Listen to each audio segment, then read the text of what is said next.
Wapi nduru ya vijana wa Eastleigh nisikie? Muko tayari jameni? Tusitengane. Munasema tuungane ama tutengane? Tuungane. Ndio tukabiliane na changamoto za Kenya. Kitembea namna hiyo.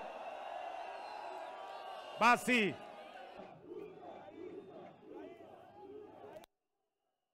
hiyo barabara ijengwe kwa sababu hapa sasa hivi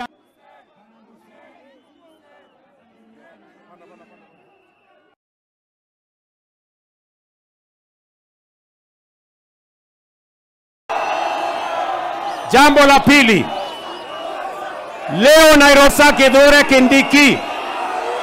Wapi nduru ya Profesa Kithure Kindiki jameni? Ni leo tunaanzisha mradi mkubwa sana. Tuondoe maji taka, tuondoe sewage, tusafishe Nairobi.